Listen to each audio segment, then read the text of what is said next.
primeira parte, nós vamos voltar para o tema 1 João 5,18. João disse: aquele que é nascido de Deus conserva-se a si mesmo, e o maligno não lhe toca. Mas antes ele fala, irmão, sobre o pecado que mata. Ele diz: tem pecado que é para a morte, e tem pecado que não é para a morte. O que ele está tentando dizer? Por exemplo, você é uma criança, está dentro da mata, mora com teus pais, numa casa na mata amazônica, ou na África. E lá para dentro da mata tem muitos animais que comem carne, o leão, etc, etc. E aí tua mãe diz: não vai sozinha, não sai sozinha, não vai. Aí diz: pá, eu sou dono da minha vida, ninguém me manda. Aí você vai, a menina vai, por lá o leão come, ponto, acabou tudo, morreu tudo. Destruiu a vida, não existe mais. Morreu por causa da desobediência. Largou a sua casa, abandonou a segurança do lar. Assim, meus irmãos, é a morte espiritual. Tem pecado que é para a morte. Ou melhor, quando eu estou em desobediência a Deus, tem duas maneiras de pecado para a morte. Ou melhor, para me matar eternamente tudo o que Deus me deu. Porque o diabo vai ter uma forma de me levar para onde ele quer, fazer o que ele quer, inclusive, como disse João 10:10, roubar, matar e destruir. Então, duas formas de morte eterna. Primeira, não me arrependo nunca. Eu sei que o pecado é pecado, porque eu já estudei na Bíblia, já ouvi, Mas então, mesmo que ninguém nunca pregou nada para mim, eu não sei de nada, mas isso vai me levar para a morte eterna. Eu estou separado de Deus para sempre. Porque não me arrependo se eu fumo cigarro, se eu mato, se eu roubo, se eu sou gay, se eu adoro o ídolo. O pecado vai levar para o inferno. 1 Coríntios 6, 9 e 10. As características de quem não entra no reino de Deus. Não pode ser salvo se continuar nesses pecados. Também Efésios 5, 5 em diante. Quem não entra no céu por causa do pecado, não é porque ele sabe a Bíblia ou não sabe, ou é bonito ou não é, ou tem igreja ou não tem, ou canta ou não canta, não. É por causa do pecado. Isso aqui impede a gente entrar no reino de Deus. Isso que gera a morte é o pecado. O salário do pecado é a morte. De Romanos 6, 23. Então, o primeiro, eu nunca me arrependo. O segundo chama-se blasfêmia contra o Espírito Santo, que está lá em Marcos 3, 28, que Jesus disse: todo pecado será perdoado, mas o de blasfêmia nunca será perdoado. O que é blasfêmia? Essa blasfêmia não é para quem é um ímpio e nunca foi cristão. Porque se ele morrer ímpio, ele já morre porque já está cheio de culpa desse pecado e de um monte de outros. Então ele vai pagar por todos, que ele nunca se arrependeu. Então não é para o ímpio. A blasfêmia é somente para aquele que é cristão. Ou melhor, aquele que já experimentou as palavras de Deus, já experimentou a presença de Deus, já experimentou a vida cristã e depois se desvia, vai embora, ou dentro ainda do próprio ambiente cristão ele começa a blasfemar. Por exemplo, alguém está pregando para ti e você diz: isso não é Deus, é o diabo. Entendeu? Ele sem discernimento nenhum começa a insultar o próprio Deus. Isso é blasfêmia. Porque agora você já deveria ter, já que tem a Bíblia na mão, você está numa igreja que ensina a verdade, você deveria ter o cuidado de saber saber quando é Deus ou não é Deus. Ou então, se tu não sabe, te cala.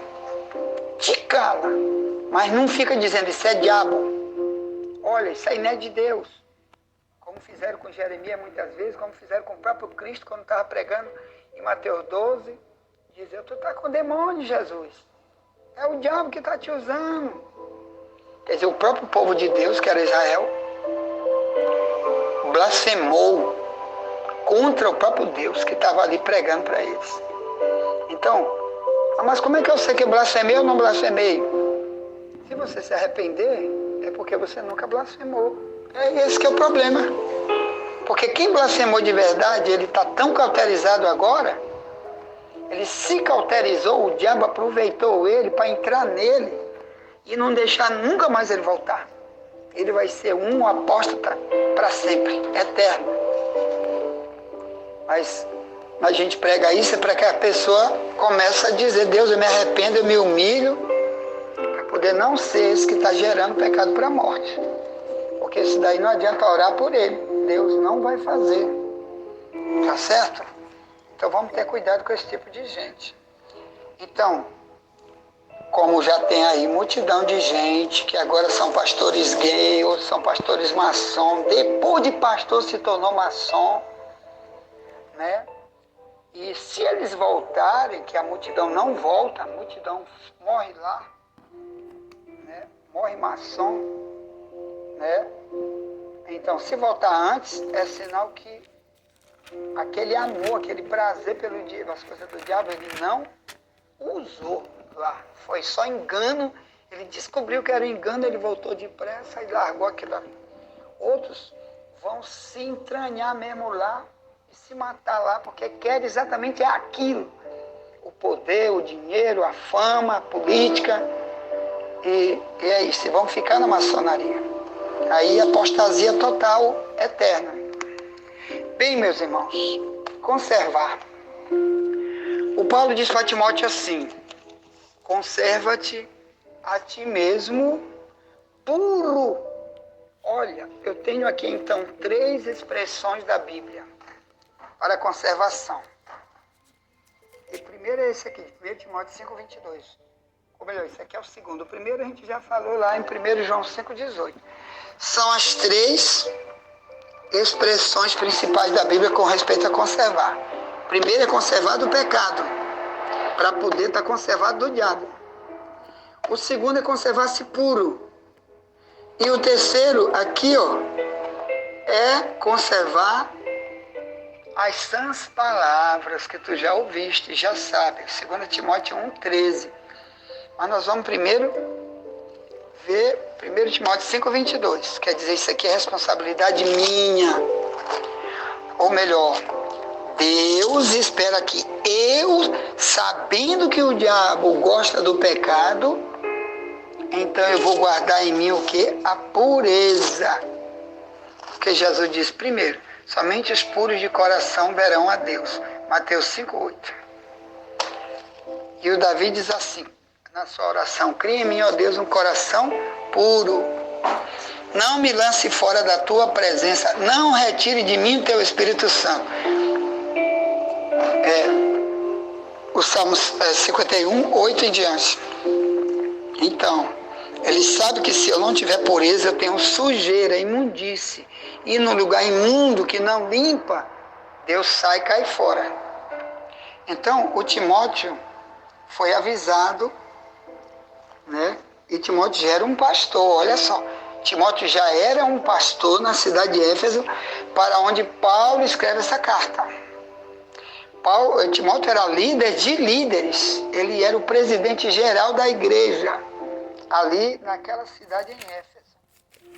Deixa lá, 1 Timóteo 1:3, Paulo diz, como eu te deixei em Éfeso, para te colocares as coisas em ordem, eleger-se presbítero, diácono, bispo, etc, etc, etc.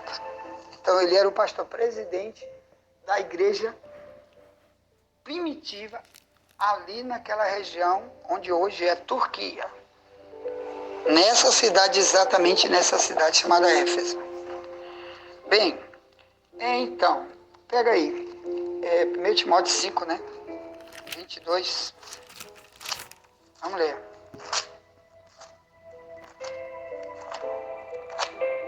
Está aqui. Diz assim,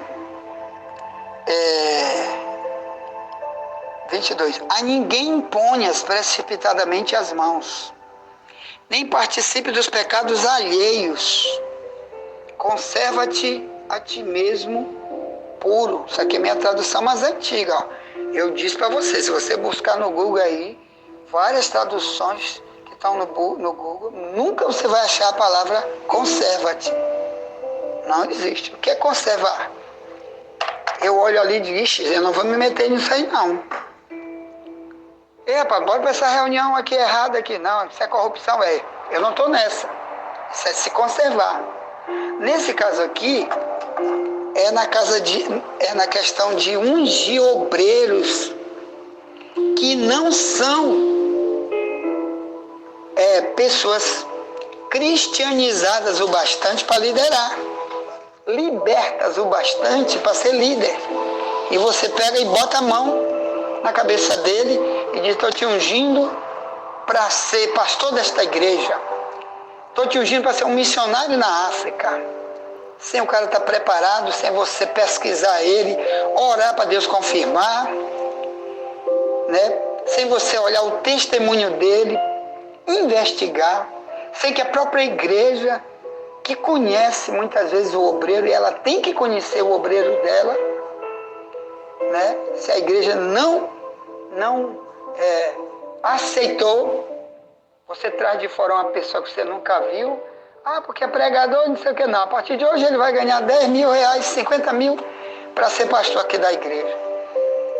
E está errado. Então aqui está dizendo, conserva-te a ti mesmo puro. Então tem coisa que você não pode se meter, né? Para quê? Para não participar dos pecados alheios. Então isso aqui não é só para a igreja, na questão de ungir obreiro. Por exemplo, também, tu te casar, fazer um casamento errado, você é uma crente, um servo de Deus, se casar com um ímpio, você está se despurificando, você está se mesclando, você está aceitando o pecado alheio para participar da tua carne. Você vai ter muita tribulação. Agora, conservar-se puro é igual uma água, né? Você pega uma água limpa e alguém quer botar lama dentro e você diz, não, peraí, essa água aqui eu vou banhar, ou então eu vou lavar minha roupa, ou então eu vou beber. Não bota lama aqui dentro não. Você vai conservar a água para usar. Então, conserva-te a ti mesmo puro é uma expressão que a Bíblia usa para que eu possa fazer a minha parte quando eu vejo o pecado nos outros, para mim não trazer para mim. Porque tem gente, irmão, dentro da igreja que ele copia o mal do outro, que ainda é pior ainda. Por exemplo, tem gente que vai para a igreja e olha o líder de louvor todo escangalhado na rua e diz, então eu vou para essa igreja. Que lá tem um líder de louvor, tem um pastor, tem um pregador que anda por aí pecando, mentindo, roubando, e eu também não quero largar meu pecado, então eu vou para essa igreja aí. Quer dizer, ele vai para se sujar, para se matar, que vai copiar o mal. Ele vai para se corromper, copiando o que é mal na vida de certos pregadores. Mas o cristão verdadeiro, que quer se defender do diabo e que a proteção de Deus e as bênçãos que Deus tem para dar, o que ele faz? Ele olha o pecado nos outros, primeira coisa, ele diz, rapaz, eu não vou ser assim não, de jeito nenhum. Nunca vou ser um pregador desse jeito. Nunca eu quero ser um cantor desse jeito. Nunca eu quero ser um membro de igreja assim, como pecador como esse aí. Esse tipo de pecado eu já vivi, já me escravizei, sei quais são as consequências. Eu não vou copiar. Igreja desse tipo eu não quero. Eu vou me conservar puro. Eu quero estar num lugar onde tem pessoas como eu, que estão buscando pureza e não corrupção. Aí não adianta. Porque diabo para diabo é tudo diabo. Eu vou ficar com o diabo, eu ficava lá no mundo que era melhor. Não adiantava ficar aqui. Eu estava cego mesmo, chapado de demônio, não sabia para onde estava indo para o inferno mesmo. Então não adianta ficar na igreja e ficar no inferno. Entendeu? Porque continuar no pecado, não quer se arrepender de coisa nenhuma. Então Paulo diz, conserva-te a ti mesmo puro. Outra expressão que ele usa aqui, ó, é 2 Timóteo 1:13. Vamos ler. Aqui, ó. Conservação. Quer dizer, você está no óleo, está no sal, e você está separado do mal. A corrupção não vem, você é que não vai deixar ela vir para o teu coração. Entendeu? Ela não entra em você, você decidiu que não quer. Irmão, isso aí é corrupção, então eu não vou. Eu estou fora disso aí. Irmão, nós temos que apoiar o comunismo, apoiar o Lula. Aí, ó, que ele é um comunista. Vamos embora votar nele. Não, senhor, vote você. O comunismo nunca deu certo. Em nenhum país do planeta. O povo vive sofrendo até hoje. Nunca prestou para o pobre, só para o rico. E o rico do lado deles, porque fora disso, eles matam os ricos que são contra eles, prendem ou expulsam, o rico tem que fugir para ele não tomar tudo deles, não meter na cadeia, às vezes da mata. Assim é na Coreia do Norte, assim é na China, assim é Venezuela, e outros países onde o comunismo já é o dono. Então como é que tu vai votar? Não, bora votar fulano para ganhar 1 bilhão, não. Fica tu. Tu quer ir para o inferno, tu tá andando com o diabo, tu vai com o diabo, tu e eles, eu não vou. Entendeu? Votar endemoniado que vem trazer só desgraça e demônio para mim eu não quero. Ponto. Então, 2 Timóteo 1,